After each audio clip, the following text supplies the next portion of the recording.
Capítulo 3. Este é um dia de advertência. Dândico 63:58. A vinda do Filho do Homem não acontecerá, não. Pode acontecer até que se derramem os julgamentos anunciados para esta época. E esses julgamentos já começaram. Joseph Fielding Smith, Ensinamentos do Profeta Joseph Smith, página 278. A hora prometida foi profetizada por João, o Revelador, como a hora de seu de Deus, julgamento. 1. Acerca da proximidade da vinda do Senhor, escreveu o profeta Joseph Smith. Eu profetizarei que os sinais da vinda do Filho do Homem já começaram. Uma peste atrás da outra assolará a terra. Logo teremos guerras e derramamento de sangue. A lua se tingirá de rubro. Presto testemunho dessas coisas e de que a vinda do Filho do Homem está próxima. Sim, em nossas portas. Quando Joseph Smith proferiu essas palavras, estava se desincumbindo de sua responsabilidade divina como profeta, chamando o povo ao arrependimento. O capítulo que introduziu esta série forneceu ao leitor um panorama daquilo que o Senhor disse acerca do chamado divino de Joseph Smith e do propósito da mensagem desta dispensação. Além disso, a orientação de personagens angélicos o preparou também para seu ponto mediano grande chamado. A mensagem de advertência foi reiterada muitas vezes, para que os missionários e membros da igreja pudessem compreender a urgência de prevenir o seu próximo. 2. Os servos do Senhor foram enviados sob esta recomendação. Levantai as vossas vozes e aplicai-vos. Chamai as nações ao arrependimento, tanto velhos como jovens, servos e livres, dizendo, preparai-vos para o grande dia do Senhor. Dândico 43:20, também 133:8-10. Porém, a mensagem de advertência levada por seus servos será rejeitada. 3. Apesar de vir acompanhada de fome, pestes e outros julgamentos. 4. Os instrumentos de destruição se multiplicarão depois do vosso testemunho quando estiver cheio o cálice da sua das nações, iniquidade. Por estas palavras, o Senhor nos dá a entender que estamos vivendo naquela geração. Eis que, chegado é o dia em que está cheio o copo da ira da minha indignação. Eis que, na verdade vos digo que estas são as palavras do Senhor vosso Deus.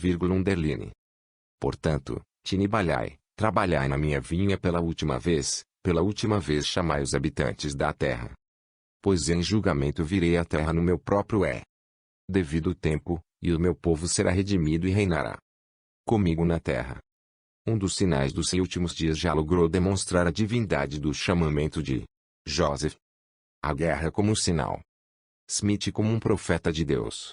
A guerra é de natureza tal, que, na opinião do autor, fornece evidência mais concreta de que estamos nos últimos dias do que os outros sinais já especificados no capítulo anterior.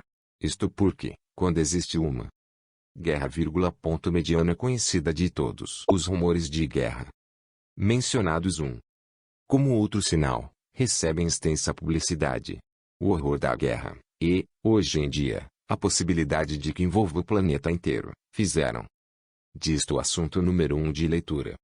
No espaço de um ano após a organização da Igreja de Jesus Cristo dos Santos dos Últimos Dias, o Senhor informou a seu profeta que, não obstante se relatassem distúrbios e guerras em terras distantes, vós não conheceis os corações dos homens na vossa própria terra. 7. Pouco tempo depois, a primeira indicação da guerra civil que se avizinhava nos Estados Unidos foi apresentada nas palavras: vós ouvis falar de guerras em terras estrangeiras, mas eis que vos digo que elas estão próximas, mesmo às vossas portas, e daqui a não muitos anos ouvireis falar de guerras em vossas próprias terras. Obed 45:63. O fato de que as guerras deviam ser muito mais frequentes e universais do que as pequenas hostilidades isoladas em recantos do mundo e nos Estados Unidos, foi afirmado enfaticamente pelo Senhor. Exposta em 1831, numa revelação que é a voz de 7 Dândico 38:29. Advertência ao mundo, contendo a divina missão de Joseph Smith e o propósito e efeito do Evangelho. Para o número comparativamente reduzido de pessoas que o aceitariam, encontramos esta significativa afirmação. E outra vez, em verdade vos digo, ó habitantes da terra, eu, o Senhor, estou disposto a tornar conhecidas estas coisas a toda a carne. Pois não faço acepção de pessoas e desejo que todos os homens saibam que o dia rapidamente se aproxima. Ainda não é chegada a hora, mas está perto, quando a paz será tirada da terra, e o diabo terá poder sobre o seu próprio domínio. E o Senhor também terá poder sobre os seus santos, reinará no seu meio, e disserá para julgar Idumeia, ou o mundo. Obed 1, 34 a 36. Itálicos do autor. Apesar de isto vir expresso em tempo futuro, está claro que a paz deverá ser tirada da terra nesta dispensação. Já terá chegado o tempo em que se possa dizer que a paz foi retirada da terra. Apóstrofo. O princípio da guerra nos últimos dias. O Senhor revelou informação específica concernente ao conflito entre o norte e o sul dos Estados Unidos, por intermédio de uma voz, 8 que é um meio de comunicação divina.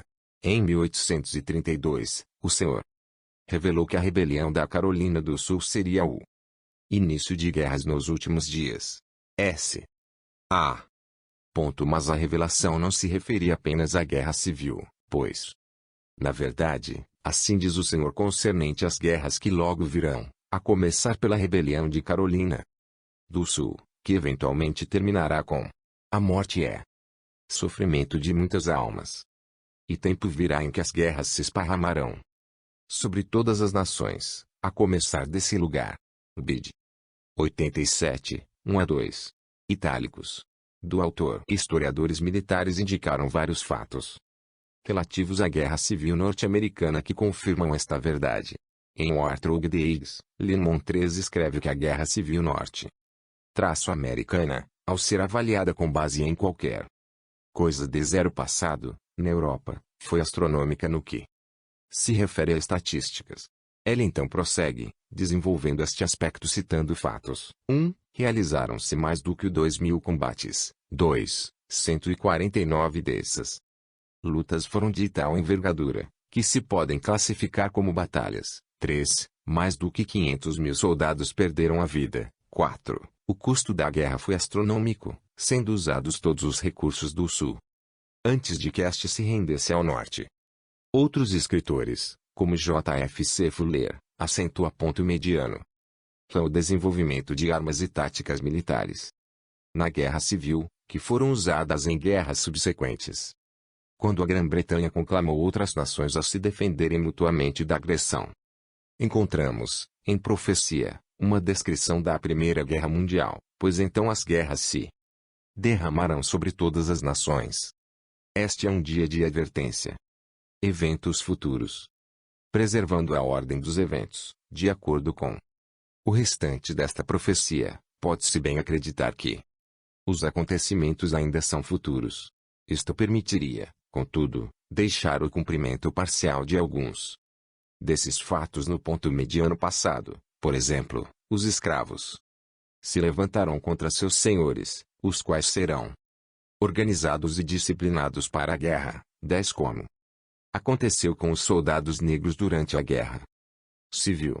Mas não existem escravos no mundo, ainda. Hoje, povos subjugados, sem liberdade de ação, devido a líderes iníquos, que ainda se podem erguer contra seus senhores. Os remanescentes da terra que ficarem, se organizarão. 11 Pode não significar apenas os índios americanos em suas insurreições, mas também os milhões de nativos deste continente. O presidente Daniel H.W. Wells, ponto mediano conselheiro do presidente Brigham Y, ensinou que os remanescentes citados nesta profecia eram os índios que algum dia atormentariam a nação gentia, os Estados Unidos da América do Norte, com uma dolorosa aflição. O alcance das tribulações dos últimos dias é convincentemente expresso neste versículo. E assim, com a espada e o derramamento de sangue, os habitantes da terra lamentarão, e com fome, praga terremoto e também com o trovão do céu e o violento Vivido relâmpago, os habitantes da terra sentirão a ira, a indignação e a mão castigadora de um Deus Todo-Poderoso, até que a consumação decretada ponha fim completo a todas as nações. Dândico 87:6. Desta grande revelação concernente às guerras, não recebemos maior confirmação de que virá um tempo no qual a paz será tirada da terra, e Satanás terá poder sobre seu próprio domínio. Aquele tempo deverá ser ainda nesta dispensação do Evangelho, ao nos aproximarmos da segunda vinda de Cristo, e após os julgamentos terem preparado o caminho para o fim completo das nações. Isto permitirá a remoção da iniquidade do meio da terra. Jesus Cristo reinará como Rei dos Reis e Senhor dos Senhores. Todos os santos dos últimos dias deveriam fazer a si próprios esta pergunta: foi a paz retirada da terra? O joio e o trigo. Devido à importância da parábola conhecida como a do joio e do trigo, 13 em sua aplicação aos últimos dias, o Senhor forneceu maiores informes concernentes a ela em nossa dispensação, além de pequenas diferenças da versão do Novo Testamento, conforme se apresentam os versículos 1 a 3 da seção 86 de Doutrina e Convênios, encontramos ainda. Mas eis que, nos últimos dias, mesmo agora, enquanto o Senhor está começando a trazer à luz a palavra, e a haste está brotando e está ainda a tenra traço. Eis que, na verdade vos digo que os anjos que estão prontos para serem enviados a ceifar os campos estão clamando ao Senhor dia e noite. Mas o Senhor diz-lhes: não arranqueis o joio enquanto a folha estiver ainda tenra, pois na verdade a vossa fé é fraca, para que não destruais também o trigo. Portanto, deixai o trigo e o joio crescerem juntos, até que a colheita esteja completamente amadurecida. Depois colhereis primeiramente o trigo dentre o joio. Depois da colheita do trigo, olhai e vede, o joio será amarrado em feixes, e o campo então estará pronto para ser queimado. Em visão, foi permitido ao presidente Ilford W. Woodruff ver os julgamentos dos últimos dias, numa reunião de testemunha com os trabalhadores do templo, em Brigham City, Utah, a 24 de junho de 1894, ele emitiu estas inspiradas instruções. As palavras foram proferidas sob o poder e a influência do Espírito Santo, de tal forma, que não apenas abalou sua própria voz, como também o coração de seus ouvintes. Note a referência aos anjos da destruição, e ao joio e trigo. Gostaria de endereçar a esta congregação uma pergunta, tendo a visão da noite continuamente aberta diante de mim, podendo ver os poderosos julgamentos que estão para se derramar sobre este mundo e sabendo que essas coisas são verdadeiras e estão à porta, tanto dos judeus como dos gentios, conhecendo que exerço esta posição diante de Del S. do mililitros, poderei impedir minha voz de se levantar numa advertência a este povo e as nações da terra. Posso nunca mais voltar a ver essas pessoas, não sei explicar como isso se dará. Mas, enquanto vivo e vejo tais coisas continuamente diante de meus olhos, sou forçado a elevar minha voz em advertência. E a questão que gostaria de propor-lhes é a seguinte: existem 14,13 milhões de pessoas nesta terra, e sobre todas elas pende uma nuvem de escuridão, quase que inteiramente sobre seus ombros. Podem me dizer onde estão aqueles que serão poupados e protegidos dessas grandes calamidades e julgamentos que já batem às nossas portas? Eu lhes direi: os portadores do sacerdócio de Deus, que o honram e são dignos de suas bênçãos, são os únicos que obterão essa segurança e proteção. Os únicos mortais. Nenhuma outra pessoa gozará do privilégio de ser poupada nesses julgamentos. Eles estão presentes, e nem mesmo este povo lhes escapará inteiramente. Como os julgamentos de Sodoma e Gomorra, eles haverão de descer. E ninguém, senão os que possuem o sacerdócio, ficará salvo de sua fúria. O Senhor vem retendo os anjos da destruição por muitos anos, ou já teriam arrancado o trigo juntamente. Somos joio. Mas agora quero lhes dizer que aqueles anjos já transpuseram os portais do céu, e se alteiam diante deste povo e desta nação, no instante presente. pairando sobre a terra, à espera de executar os julgamentos. E desde o próprio dia de hoje, eles começarão a ser executados. Calamidades e aflições estão se avolumando na terra, e há um significado para essas coisas. Lembre-se disto, e reflitam sobre o assunto. Se vocês fizerem seu dever, e eu fizer o meu, nós teremos proteção, atravessaremos as aflições em paz e segurança. Leiam as Escrituras e Revelações.